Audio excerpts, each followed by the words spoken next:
అందరికీ షాలోమ్ అండి. ఈరోజు మనము పులిని రొట్టెల పండుగలో 4వ దినము, ఓమేరు లెక్కింపు దినములో 3వ దినమునకు వచ్చి ఉన్నాము.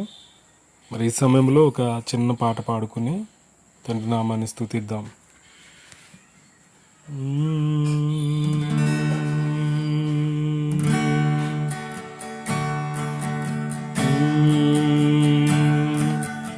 ఇదిగో దేవా నా జీవితం, ఆపాదమస్తకం నీకంకితం. ఇదిగో దేవా నా జీవితం, ఆపాదమస్తకం నీకంకితం. శరణం నీ చరణం, శరణం నీ చరణం, శరణం నీ చరణం, శరణం నీ చరణం. ఇదిగో దేవా నా జీవితం, ఆపాదమస్తకం నీకంకితం.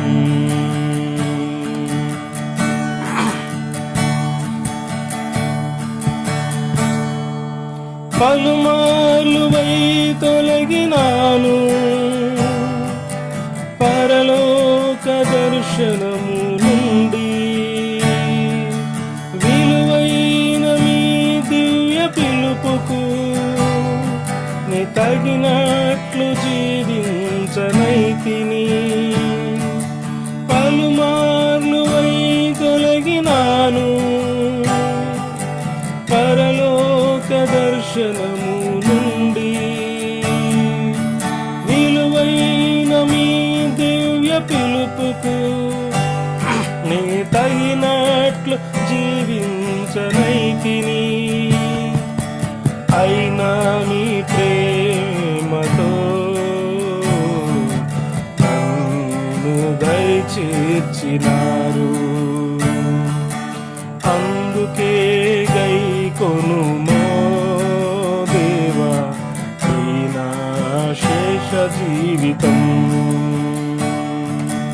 అయినా మీ ప్రేమతో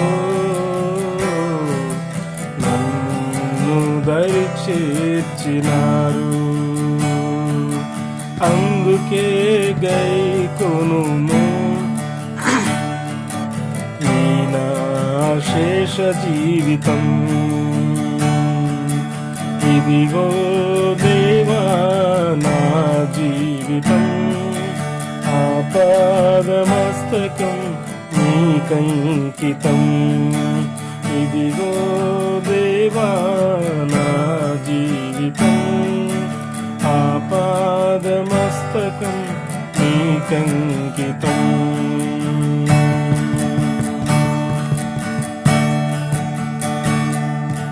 నీ పాదముల చెంత చేరి మీ చిత్తంబు నేనెరుగు నేర్పు,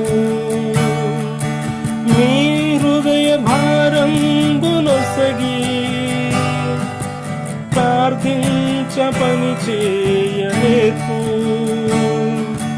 మీ పాదముల చెంత చేరి మీ చిత్తంబు నేనెరుగ నేర్పు, మీ హృదయ భారంబు నొసగి ప్రార్థించి పని చేయ నేర్పు. ఆగిపోక సాగిపోవు, ప్రియసుతునిగా పని చేయ నిమ్ము. ప్రతి చోట మీ సాక్షిగా ప్రభువా నన్ను పంపుము. ఇదిగో దేవా నా జీవితం, ఆపాదమస్తకం నీకంకితం. ఇదిగో దేవా నా జీవితం, ఆపాదమస్తకం నీకంకితం. నీకంకితం. శరణం నీ చరణం, శరణం నీ చరణం, శరణం నీ చరణం, శరణం నీ చరణం. ఇదిగో దేవా నా జీవితం, ఆపాదమస్తకం నీకంకితం. హల్లెలూయా, హల్లెలూయా, హల్లెలూయా. పరమ తండ్రికి మహిమ కలుగును గాక. మరి ఈ సమయంలో ఈ యొక్క 3వ ఓమేరు లెక్కింపు యొక్క ఆశీర్వాదాలు మనం చెప్పుకుందామండి. బారూక్ హతా అదోనాయ్ ఎలోహేను మెలెక్ హా-ఓలాం ఆషేర్ కిద్షాను బెమిట్స్వతో వెట్సివాను అల్ సెఫిరోట్ హా-ఓమేర్. సన్నతులకు పాత్రుడా అదునేవారు మా తండ్రి, విశ్వానికి రాజా, తమరి యొక్క ఆజ్ఞలతో మమ్మల్ని పవిత్రపరిచి ఓమేరు లెక్కింపును చేయమని ఆజ్ఞాపించిన తమరు స్తుతింపబడుదురుగాక. ఆమేన్. ఈరోజు మొదటి వారము, ఓమేరు దినములలో మొదటి వారము 3వ దినములో ఉన్నాము. హయోమ్ షలోషా యమిమ్ లా ఓమేర్. ఆమేన్. ప్రియ సహోదరి సహోదరులారా, మరి యొక్క 3వ దినపు ఓమేరు యొక్క లెక్కింపులో మనము ఈరోజు నేర్చుకోబోతున్న అంశము, మరి మన పితరులైన అబ్రహాము ఇస్సాకుల గురించి నిన్నటి దినమున మరి 2 సెఫిరోట్లు మనం నేర్చుకోగలిగాం. ఈ రోజున మరి 3వ సెఫిరోట్లోనికి మనం వెళుతూ ఉన్నాం. ఈ 3వ సెఫిరోటు మరి ప్రియ ఆత్మీయ సహోదరులారా, మరి ఈ 3వ సెఫిరోటు టిఫెరెట్ అని పిలుస్తారు. ఈ టిఫెరెట్ అనేది మరి ఈ 3వ దినం నిజానికి మన పితరులైనటువంటి అబ్రహాము ఇస్సాకుల తర్వాత వచ్చినటువంటి 3వ పితరుడైన యాకోబు గారికి సంబంధించినది. నిజానికి ఈ యొక్క టిఫెరెట్ అనేటువంటి పదానికి మరి బ్యూటీ లేదా అందము అనే అర్థం కూడా వస్తుందండి. ఈ యొక్క బ్యూటీ లేదా అందము అనేది నిజానికి మనకు మన పితరుడైన యాకోబు గారిలో కనిపిస్తుందన్నమాట. నిజానికి ఇది కంపాషన్, ఇది కూడా ఒక రకంగా చెప్పాలంటే దయను సూచిస్తుంది అనే విషయాన్ని మరి పెద్దలు రబ్బీలు తెలియచేస్తూ ఉన్నారు. అయితే ఇందులో మనము ఈ దినాన మరి చూడబోతున్నటువంటి గొప్ప అంశం ఏంటంటే యాకోబు గారిలో ఉన్నటువంటి గొప్ప దయాగుణమే అతనికి గొప్ప అందముగా అలంకరించబడుతూ ఉంది అనే విషయాన్ని తెలియజేస్తూ ఉన్నారు. నిజానికి యాకోబు గారు తన సహోదరుడైన యాషావు పట్ల ఎంతో కరుణ ప్రేమ కలిగి ఉన్నాడు అనే విషయాన్ని, ఇది అతనికి అందముగా ఎంచబడింది అనే విషయాన్ని తెలియజేస్తూ ఉన్నారు. అయితే మరి ఈ యొక్క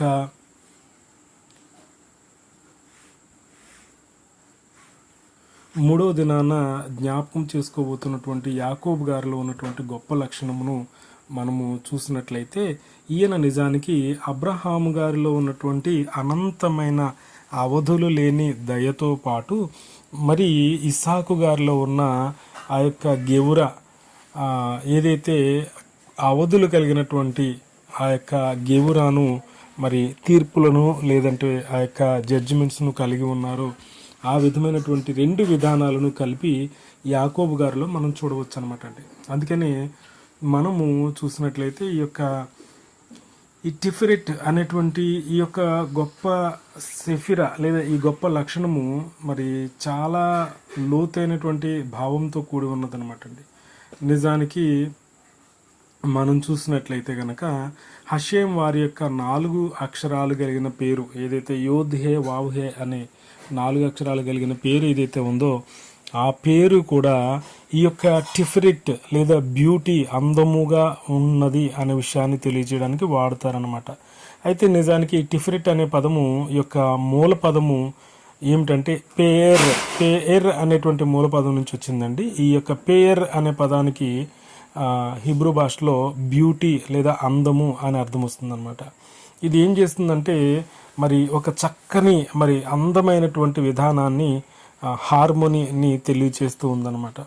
ఈ యొక్క మరి ఈ ఈ టిఫిరిట్ అనేది నిజానికి మరి అబ్రహాము గారు పొందుకున్నటువంటి అనంతమైనటువంటి అవధులు లేని ఆ యొక్క కృపతో పాటు మరి ఇస్సాకు గారిలో ఉన్నటువంటి ఆ యొక్క మెజర్మెంట్స్ ఏవైతే చక్కని కొలతలు ఇస్సాకు గారిలో చూస్తామో ఈ రెండింటినీ కలిపి ఉన్నటువంటి ఈ యొక్క లక్షణముగా మనం చూడొచ్చు. టిఫెరెట్ అనేది నిజానికి ఇంకొక పేరుతో కూడా పిలుస్తారు, దీన్ని రఖామిమ్ అని పిలుస్తారు. రఖామిమ్ అంటే కరుణ, కంపాషన్ అనే విషయాన్ని తెలియజేస్తున్నారు. అయితే ఈ యొక్క రఖామిమ్ అనేది లవింగ్ కైండ్నెస్ అంటే ప్రేమపూర్వక దయకును మరియు తీర్పులకును మధ్యన మరి గొప్ప అనుసంధానంతో కలిగి ఉంటుందనే విషయాన్ని తెలియజేస్తూ ఉన్నారు. అయితే మరి మనము యాకోబు గారి యొక్క గుణాలను మనం ధ్యానం చేయగలిగినప్పుడు యాకోబు గారిలో మనకు కనిపించే గొప్ప లక్షణము ఆదికాండము 25వ అధ్యాయము 27వ వచనంలో మనం చూడొచ్చు. ఆదికాండము 25వ అధ్యాయము 27వ వచనాన్ని మనం చదువుకున్నట్లయితే,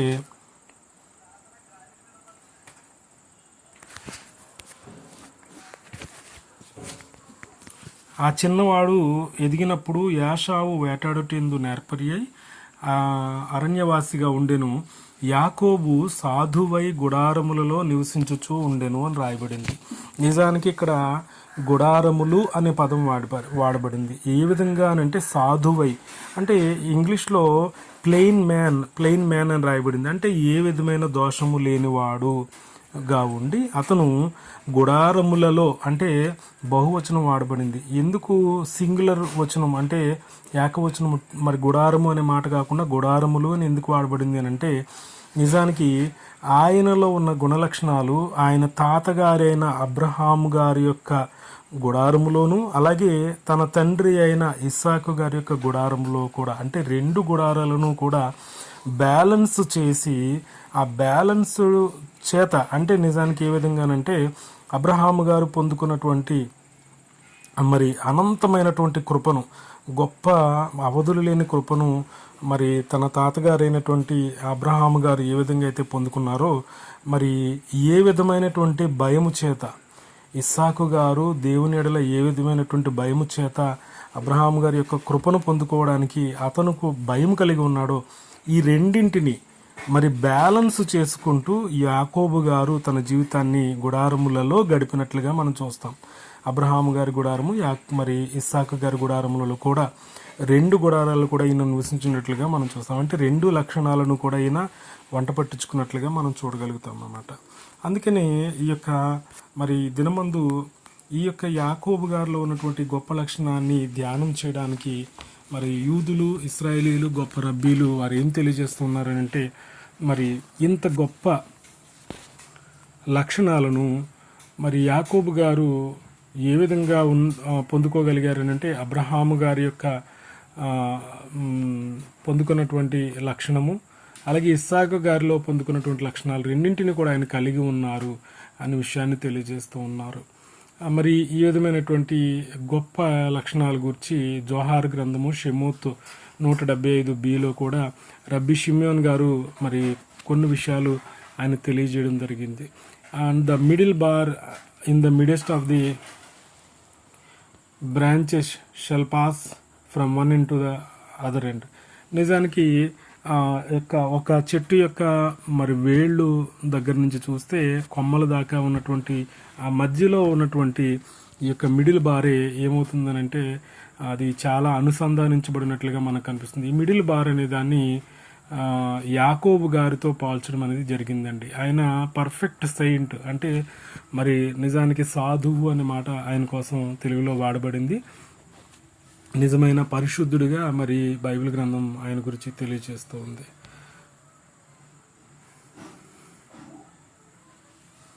అందుకని ఏ complete man dwelling in tents అనే మాట వాడబడింది అనమాట. కాబట్టి ప్రియ సహోదరి సహోదరులారా, మరి ఈ దినమున రబ్బీ షిమ్యోన్ గారు మరి జోహార్ గ్రంథంలో ఇంకేం తెలియజేశారంటే, మొదటిగా ఆయన perceive that wisdom Chokhmah is the totality of all the holy Sephirot and that spiritual supernal grace, chesed,